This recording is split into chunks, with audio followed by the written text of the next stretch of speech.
I've spent most of my career as a system administrator. That's been my first love. And then probably about 13 years ago, I started doing release engineering for a variety of reasons. And now that's my second love, and the two kind of pair well together.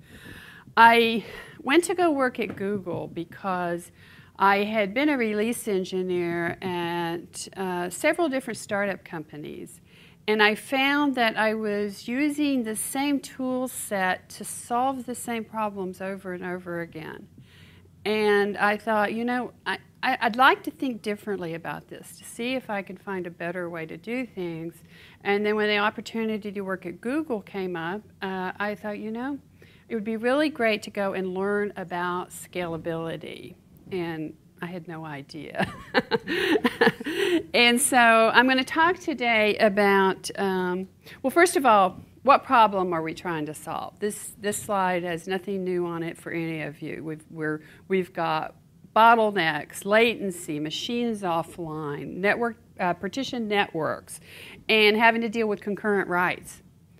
And so one way that we have solved this problem is with our proprietary package manager that we named Midas, or we most commonly call MPM.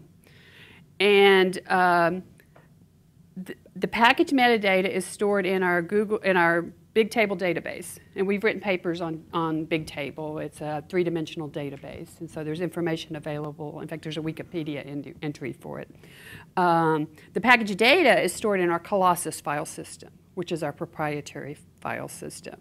And that's one of the interesting things about working at Google is it's almost all proprietary software.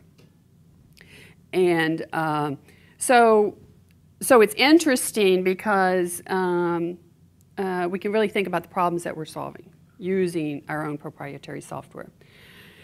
And our transport mechanism is actually based on torrent.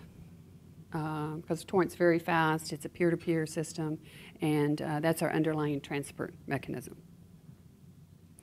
And this talk does not apply to the Android operating system. This is not how we do updates to Android, and this is not how we do Android app packaging. So just to give you all some context, this really, the information in this talk really applies to our file system, our machines that are running Google Web Search, Gmail, and so forth. Basically, all the cloud computing applications.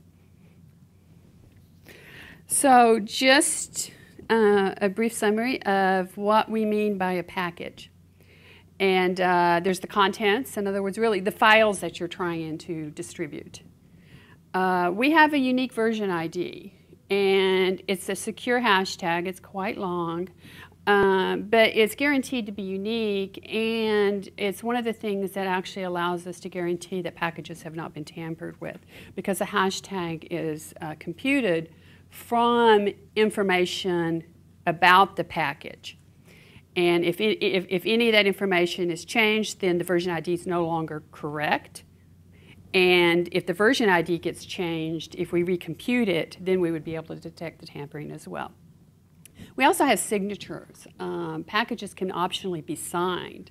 And so you can request a package that's been signed by a particular user ID, and you only get packages that have been signed by that user ID. And we have the concept of labels, which I think is unique to our package manager. It's basically just a tag that you can apply to packages, and I'll talk a little bit about how we leverage the use of labels. And then, just like most packages, we have optional pre- and installation commands that can be run when we install packages. So that's just some basic information so that we're all talking about the same thing. So here's a case study. We have configuration files that we need to distribute to hundreds of machines every 10 minutes. These configuration files are basically tarred and gzipped and stored in an MPM package. And then we have jobs on remote machines that fetch new versions of the package every 10 minutes. So basically, within 10 minutes, every 10 minutes we can push out hundreds of changes to hundreds of machines. And we have a post fetch script that installs the configuration files. Now that seems pretty easy, right? I mean, there's nothing really complicated about what we're trying to do, but the fact that it works not only to hundreds of machines, but if you add another 0 or another 2 zeros onto that, it just works in our environment. Feel free to ask questions. That doesn't distract me. Some assumptions and constraints, and there again, this is nothing unique to Google. There's always going to be machines offline. So how do you guarantee consistency when those machines come back online? You want to minimize bottlenecks.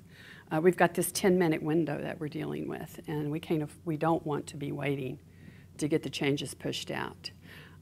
Jobs need to be able to specify which version of a package they want. And jobs on the same machine might actually use different versions of the same package, and we need to be able to support this in our infrastructure. And we have to be able to guarantee that the files have not been tampered with. And finally, we want to be able to roll back to a previous version. If we start doing what we call a fetch and we run into problems, we want to be able to abort that and go back to a known good version of a package. So let's talk a little bit about package creation. And I'm going to tie all this back into the problem that we're trying to solve with maintaining consistency as we go along. We have a package definition file, and this is comparable to an RPM spec file if you're familiar with RPM. It's information about what's going into the package, the list of files, file ownership and permission, any poster or pre-fetch commands that need to be run. And this package definition file is actually generated automatically from our build system. We have a few projects that have static package definitions that are checked into our source code repository, but probably 99% of them are generated from build rules. So basically, to create a package is pretty simple. You just run a build command, and the package gets created. And then you can label a package at build time on the command line, or you can label the package later, and you can add really as many labels as you would like to a package.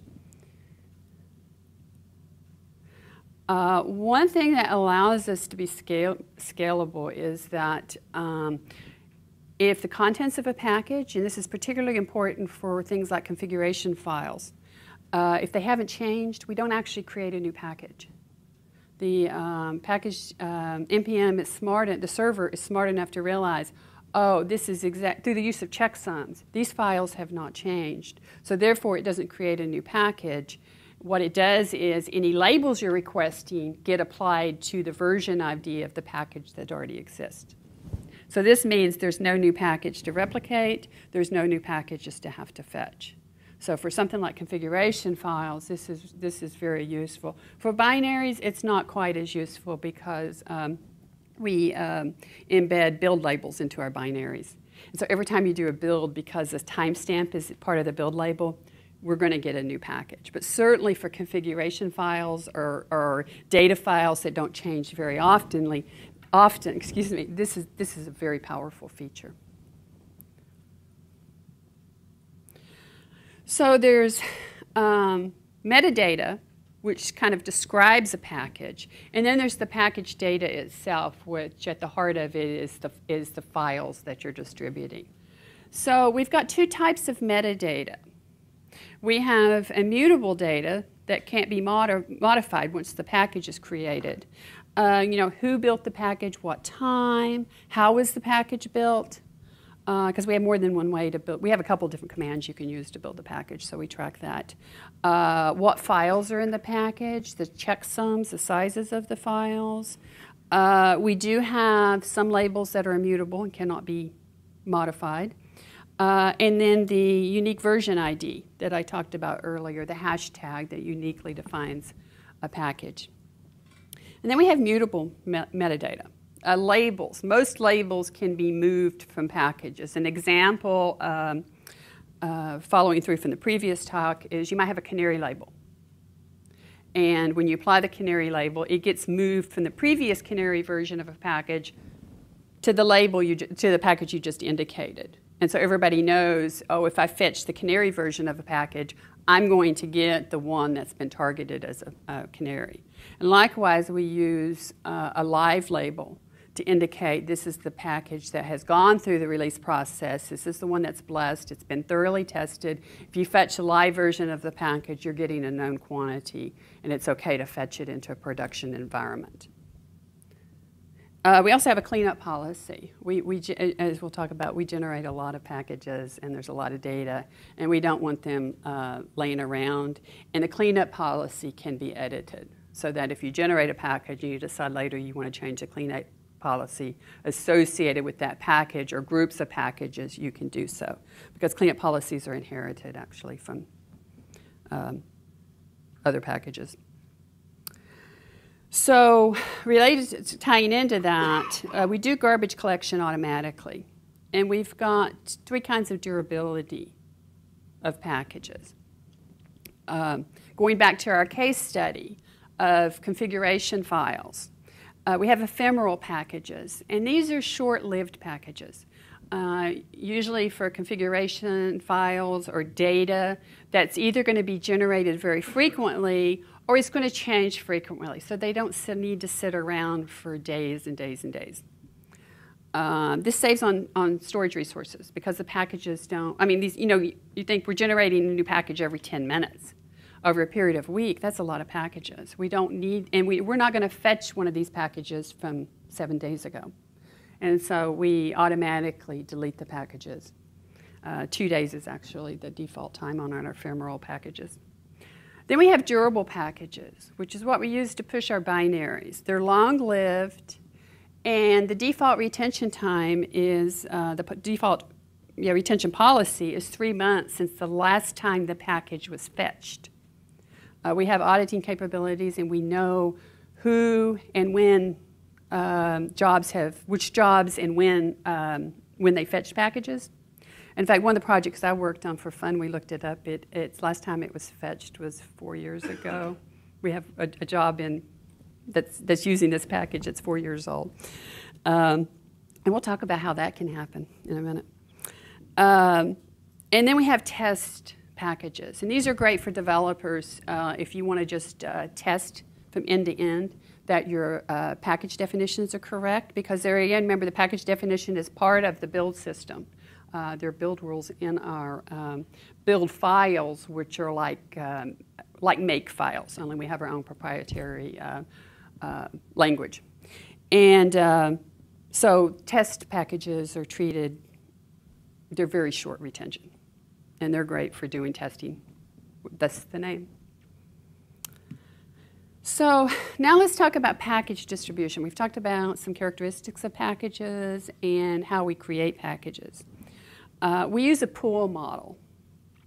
So the pros of this is we can avoid network congestion. We don't have lots of packages being created at the same time and being pushed to a lot of different machines. Job owners can decide when they want to accept a new version. Well, the disadvantages of a pool model is that job owners can decide when they want a new version of a package.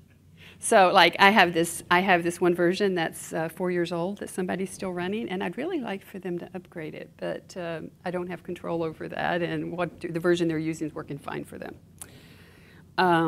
So we need to have extra logic on the machines to check for new. Yes. What do you do about security patches? What do we do about security patches?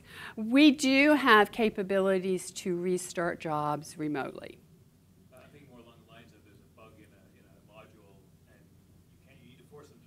Right.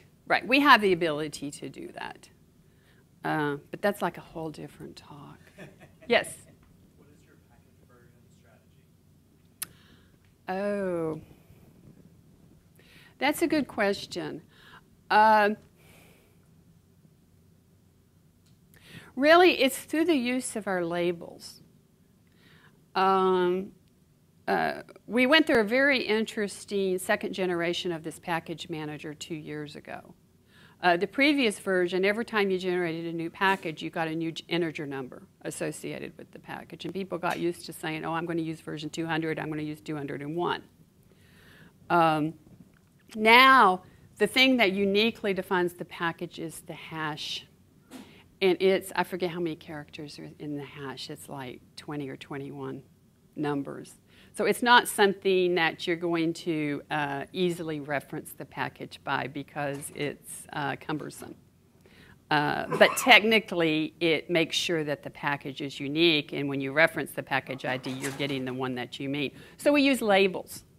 And it's really up to the project on how they want to do their labeling. We have I work in our infrastructure organization, and I support several hundred different projects. And we probably have several hundred different package. I'm exaggerating a little bit, but we do have different packaging labeling. And we have a special label called latest, which gets you the latest version of a package, and that's something that can't be changed. Every time a new package is created, and we have package names, and that's why I actually don't have an example of package names, but let's say my/package.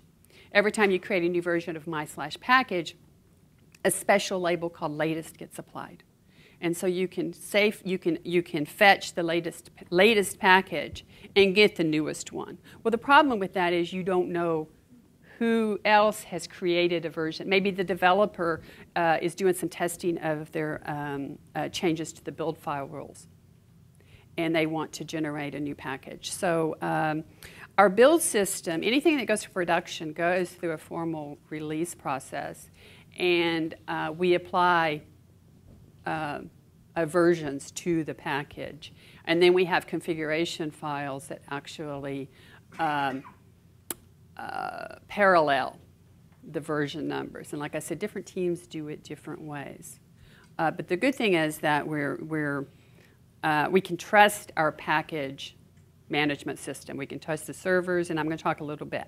I'm getting ready to talk about how our underlying system works and allows us to actually trust. I think that may have answered. Yes, I can repeat the question if you don't want to go. How important is trust in this environment? How important is it? You talked about people being able to label packages or being able to, you want to be able to trust that the package is valid, you can say valid, I mean, is this an important thing? The question was, how important is trust in this environment?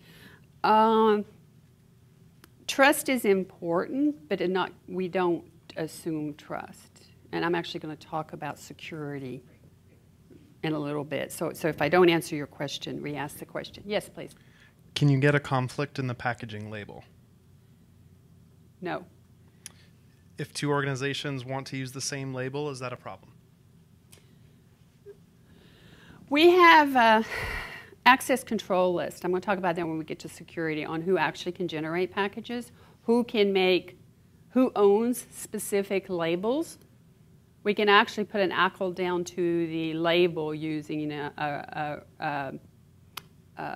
a glob. And so we can prevent that from happening. Basically, you get an error if you try to specify a label that's already been used. So there may be some coordination that's needed. Our build system generates labels automatically. And so we have a guarantee that the label has not been used because of the way that we generate our build labels by the build system. But there again, some people use custom build labels, and they're allowed to do that. And yeah, they may specify, if you're using something like 6.2, that may have already been used by somebody, and they're just going to have to specify a new one. Okay, I guess the last point here is sometimes it's difficult who's going to tell who's going to use a new version. You push your new version out, and actually there's nothing to prevent jobs from picking up the canary version if they decide they want to live dangerously and do that. The metadata, remember the metadata is information that really describes the package. It's not the package data itself. It's stored in our big table database, which is a three-dimensional database. Like I said, there's papers that have been written about big table. Big table's replicated throughout our very large, largely geographic network.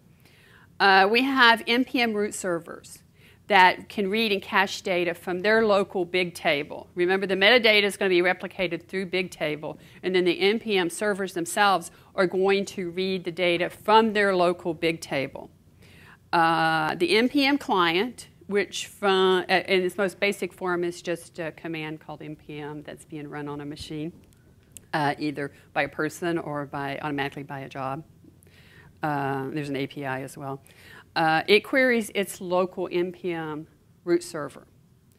If it cannot talk to its MPM server, or its MPM server has not been able to get information, it can't talk to its big table server, the local ones, the MPM will automatically fail over to another MPM root server. It's transparent. You might, if you're typing on the command line, you might notice the slight, might take longer than normal to return. But the failover happens on client side, and it happens automatically. I mean, at some point, if we lose enough big tables, or if we lose enough MPM servers, we'll declare a catastrophe. I'm not sure that's ever happened since I've been there. But it could happen, and we're set up to handle it if it does happen. Okay, package distribution. So that's the metadata. So when you run your NPM client, and let's say you want the live version of a package, it's going to go to the NPM root server to find out what's the version ID of the live package. And then it's going to go to our Colossus file system. And we have a replication system for Colossus. It's two-tiered. When we start doing what we call replicating a package, it starts to get copied at geographically strategic data centers. And then it will be copied locally to key Colossus servers at the data centers. So this complete replication can take a while, but as soon as you type that NPM command and you get a carriage return and a success, no errors, your package is available. So if someone goes to fetch that package, they're going to get the latest one. Now, if the package hasn't been replicated locally to the machine to the data center where we're doing the request, there's going to be a delay as the replication gets forced and you get the package. But the information and the metadata gets pushed out immediately, so you know whether or not you're getting the latest version of the package. Like I said earlier, fetches are done using a tTorrent-like protocol that we've modified. We have to modify everything. Package data gets fetched to local disk. It's stored on the disks of the machines, and it's very resilient to outages. If you try to do a fetch and you can't, it can use the latest version because you've already got it fetched to disk. This is very scalable. We do millions of fetches a day, and this is fetching petabytes of package data a day, and it works.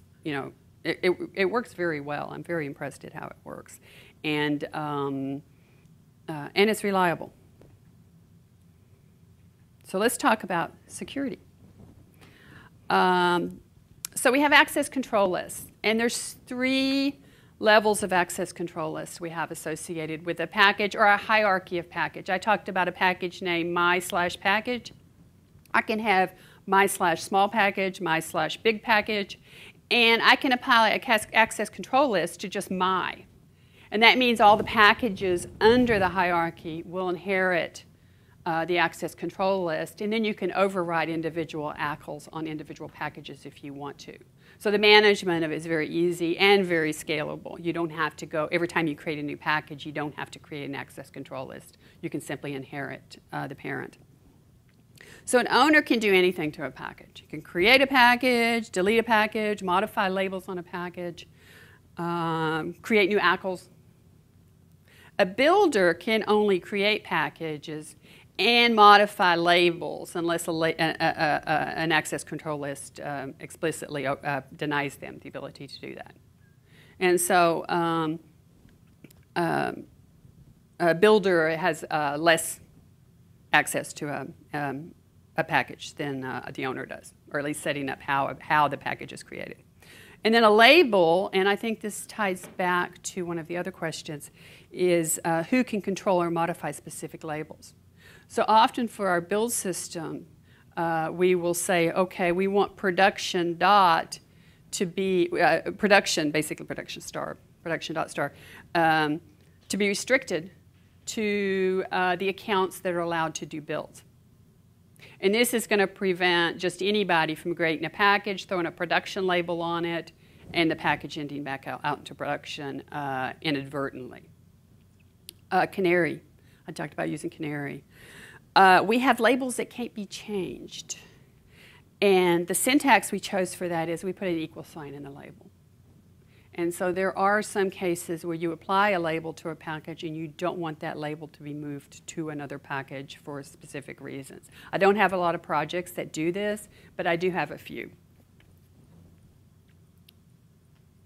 Encryption.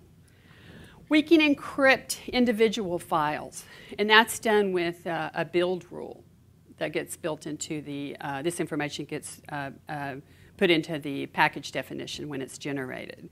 And you can associate it with that is which files are encrypted, who is allowed to decrypt the files. The way our file system works is anybody in the company can read files out of the file system.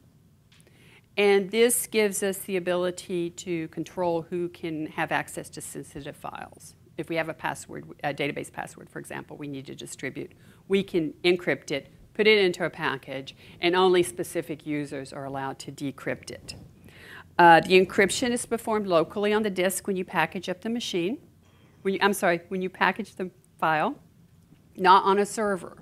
So basically, if you're physically on your machine and you're running the encryption command, you can pretty much, the network has to trust who you say you are. And so we don't have to trust the server because the encryption is being done locally. When you fetch the file, you're going to be authenticated and determine if you have the right to read the contents of that file. And then the NPM client will decrypt the file locally using, we have a secure key store server. And I'm not a security expert, so I probably can't go into a lot more detail, but we do have quite a few packages that you take advantage of this capability. Signatures. Yes? Sorry to make you go back a slide. No problem. I'm just curious, one of the things that's difficult about ACL systems is being able to sort of have a human understand it, or forcing a human to go through and create a mental model of what's going on in that ACL. Do you guys have tools that make it easy for you to understand what you can do, what you're fetching, and what these ACLs mean in a practical sense? I think the question is, do we have tools that help us understand what the ACLs do? Not really. When you run the command to modify or create the ACLs, it throws you into an edit window, and there's these nice comments in each section that explain what they do. But that's not what I would call a tool. I mean, I would call a tool is if I make this ACL change, what's the repercussion of making that change? Yeah, and we don't have anything like that. There again, some of these features are less than 2 years old. The package manager has been around. I don't know how long the package manager has been around, but it's been around for quite a while. And we went through a major 8 years. Thank you. And 2 years ago, we rolled out a major rewrite of it, and the ACLs are something that's new. I'll open a feature request with the Midas team when I get back to work. Signatures. Signatures, basically you can create a package. The most secure way is to do it when you create the package. There's a flag you can set to sign the package. You can sign packages later. Just like when I was talking about how the encryption and decryption works, if you do it at package creation time, that's the most secure way to do it because you can be guaranteed that the server hasn't been compromised. I mean, this isn't, I mean, I'm not aware of any server compromises since I started working at Google, but it's something we're thinking about, right? We have to, we all have to be defensive and think about what could go wrong because there's a chance someday it might. We generate a signature using the package data and the metadata, including the file checksums. And so basically the signature is very, very hard to spoof. And then, excuse me, signatures, so when I fetch a package, I can say this package needs to be signed, and it usually, the most typical signature type is either from the build system or from a group, an LDRAC group, if you will. And so basically, when you request it, it gets verified that, yeah, the package was signed by the expected signer, all the metadata has not been modified, and that the signature that's generated using the metadata is indeed the same signature that's stored with the package. So we use this quite a bit. So let's go back to my case study with our configuration files that we're pushing every 10 minutes. If the configuration files have not changed, we don't generate a new package. And these packages are ephemeral, so there's no labels. We don't apply labels to ephemeral packages, and that's an efficiency issue. We don't have to store the information, and basically you just fetch the latest version, and that's the special label we talked about. The metadata is written to Bigtable via the Bigtable API, and it's automatically replicated, and it's pretty instantaneous. It's very, very fast.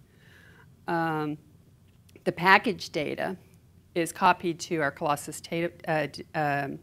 file system and replicated. And like I said earlier, there may be a delay during replication. But the information, the metadata, is going to be available immediately. And if you request the package, it will be copied from the nearest replicated Colossus server, even if that's not the one that's networked geographically where the job is. Let's see. And like if the job requests a new version of the package, if the package hasn't changed, nothing happens.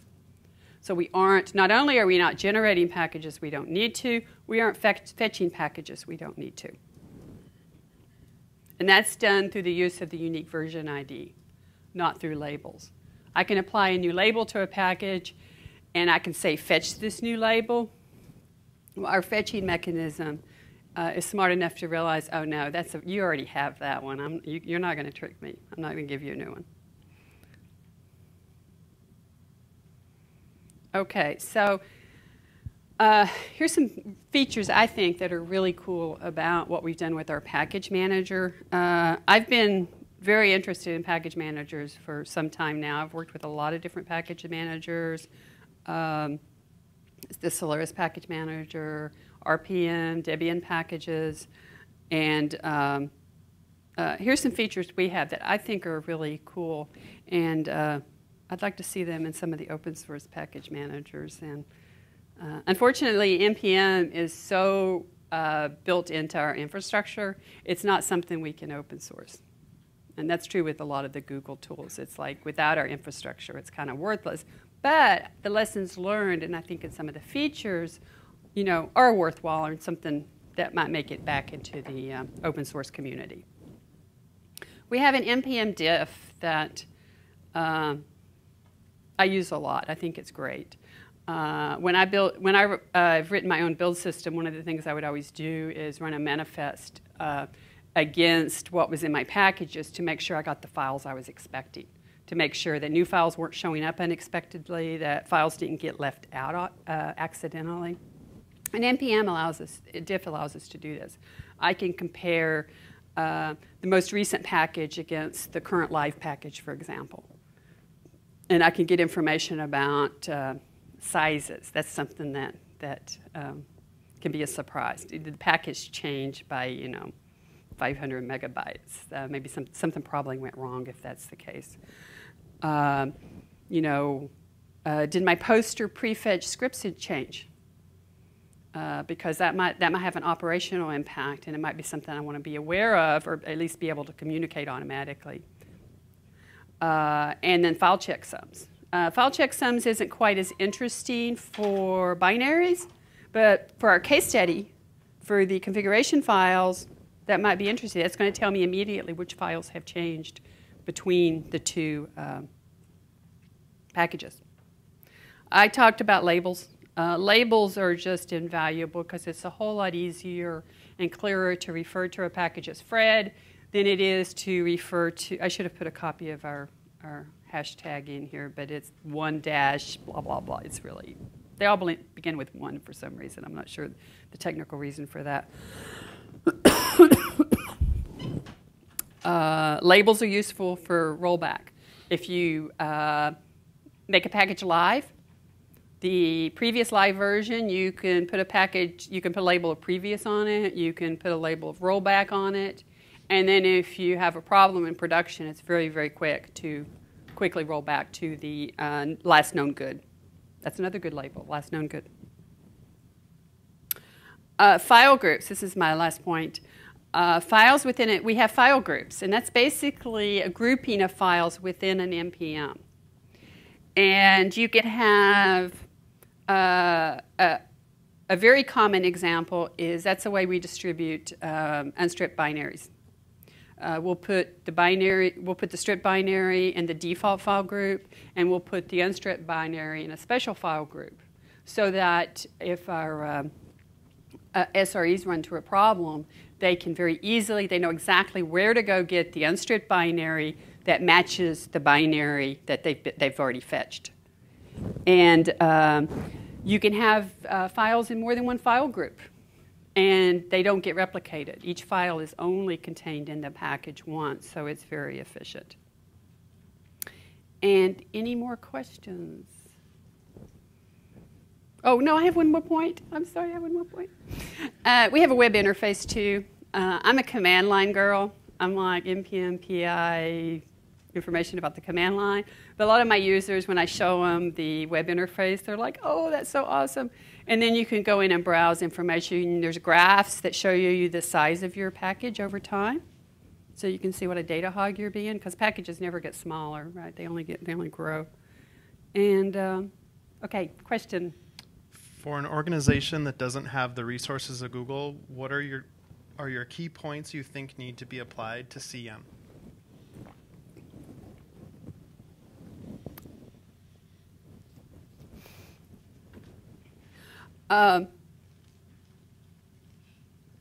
Use your open source tools. Have a consistent naming system for your packages. You need to know what you're installing. I think if you're a small organization, you should just pick a naming convention.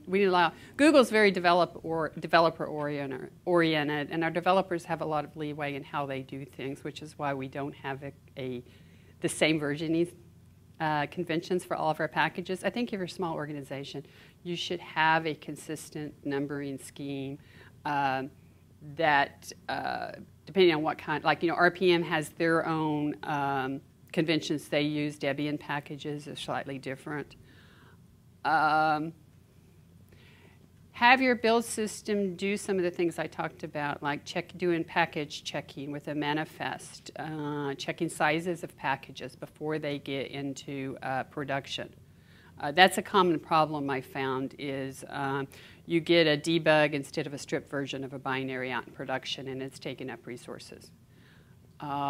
Any checking you can do, and I think this is consistent with the message from the talk I gave before, anything you can do up front. We treat release engineering as end-to-end.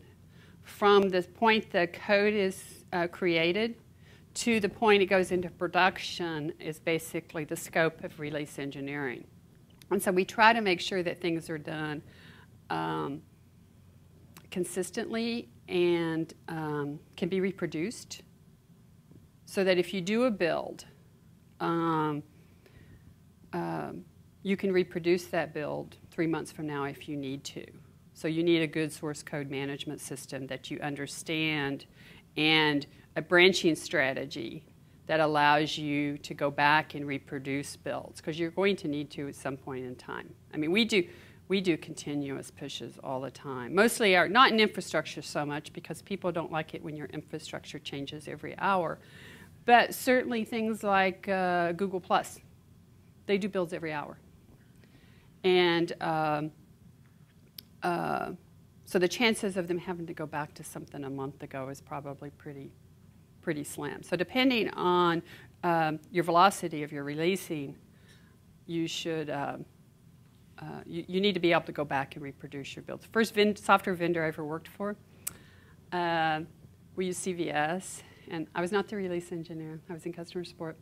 And we got this situation where we could not reproduce what our customers were running. This was very, I mean, and this was really early, and you know, software basically didn't work that well anyway. But you know, and that was a lesson I learned, and I've carried with me for the rest of my career. So I think there's some of the resources, certainly some of the talks we heard today, you couldn't get this information 2 years ago. So I think for the small companies, there's a lot of tools that are available, and I think the idea of a community best practices. We have best practices on release engineering within Google, and I think certainly I'd like to see USENIX, I've already been talking to some people about this today, come up with the community best practices that should be tool agnostic. Because not everybody's, and like I said, I've gone from the smallest environment to one of the biggest environments, and I think that's given me a good breadth. At least I hope so. Any other questions? Okay. Oh, one more. Are there any documents available on the label system, Midas? No, this is actually the first time we've talked about Midas outside the company. Will there be any? You know, I would love to do a paper on this. I really would. So hopefully at a future conference I'll be able to do a technical paper on this. I did work I worked closely with the Midas team on this talk, and they were very excited because this is the first time we've publicly talked about. And I was excited the press team let me say petabytes. Okay. Thank you.